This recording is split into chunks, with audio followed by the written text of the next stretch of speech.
We made it. The undisclosed location, the beautiful ranch where the biggest, literally the biggest celebrity in Texas lives. Let's go meet him. Do y'all say howdy out here?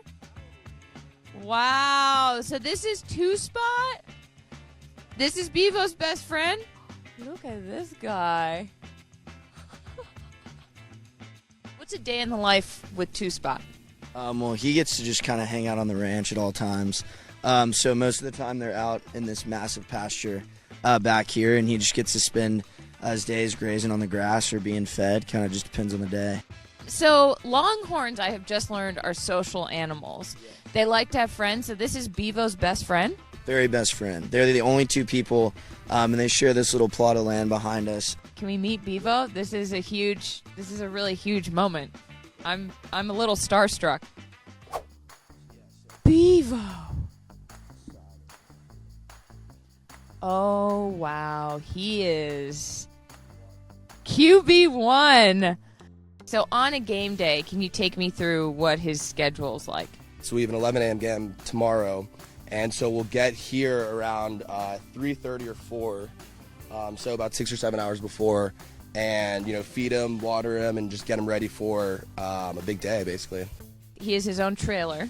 So we'll pack him in the trailer, in the Spurs truck, and then we'll head to Bevo Boulevard to walk him down with the athletes, cheerleaders, and the band. And he's just pretty cool about it. He just strolls on down. Always, yeah. He knows his place. He knows the stadium very well, and he just knows that he's QB1. What's a day like when he's not at a game or he's not at an event? What does he eat? How much does it take to feed this guy?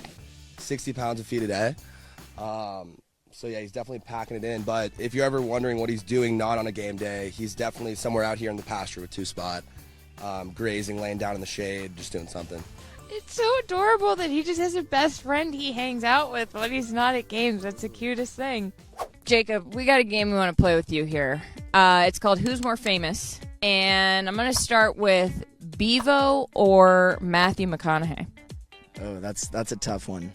I'm going to go with the tie to start, just to play it safe. Both are very important, and I don't want to hurt either's feelings. Okay, very diplomatic. How do you get to be in such a holy place as his pen and the ones who take care of him? Yeah, so there's 4 of us that are handlers, and so there's a lot of Silver Spurs that are leaders and ambassadors for the university across campus.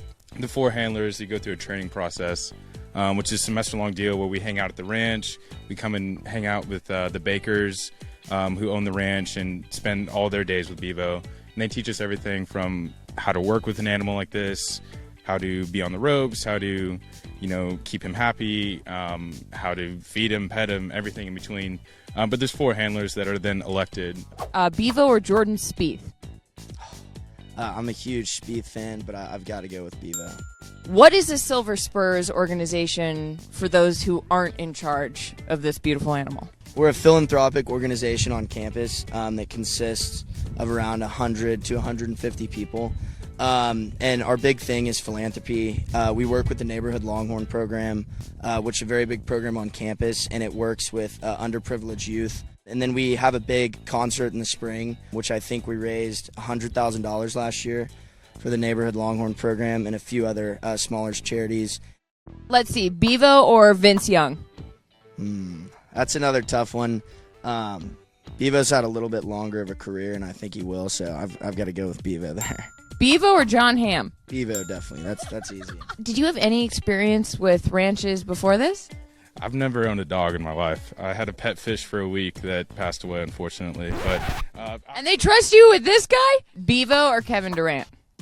Oh, that one's definitely closer to a tie, but I've got to go with Bevo still. Bevo or Neil deGrasse Tyson? Oh, that's a really tough one right there. But I think in terms of being a Longhorn, people definitely know Bevo way more as, a true Longhorn than, DeGrasse Tyson's. Yeah, I didn't know that he was a Longhorn until the car ride over here, so I'm going to go with Bevo too. So Bevo's the most famous UT entity in the world, I think it's safe to say. Your hat's very cool. Yeah, the hat's awesome. Do you want to toss it on? Are you serious? Yeah, please. Oh my goodness. Is this legal? Do I have to earn this? A lot of schools have live mascots. Why is Bevo the best, and why are you guys the most legit organization, in your opinion? Well, to start with Bevo, I think first off you got to go with presence, overall size, stature. He walks around like he owns the place, and he does. As far as Spurs, like, I think there's a ton of great guys that all bring something to the table. Unique group of guys that care a lot about the school. We serve as ambassadors for the university and leaders across campus, which is really cool. What makes Bevo the best Longhorn? You know, besides his large physique, I think his personality says a lot. You know, he's got the confidence of, you know, QB1, and he knows he's that. It's been crazy to go to a bunch of these other schools, and, it feels like part of their identity is hating Texas. And you guys are just out here being like, sorry, I'm in the pasture with 2 Longhorns, so. Yeah, I mean, that's true. We worry about ourselves. We have a ton to be proud of, and that's where we spend our energy. It's not what's going on over there, I promise you that. I just learned something about you. Oh, gosh. And who exactly is Colby, and why did he have a skull named after him? Hey, thanks for watching. If you enjoy that clip, make sure you click subscribe somewhere down here. From game highlights to exclusive interviews and rankings, we've got everything you need as a college football fan right here, College Football on Fox.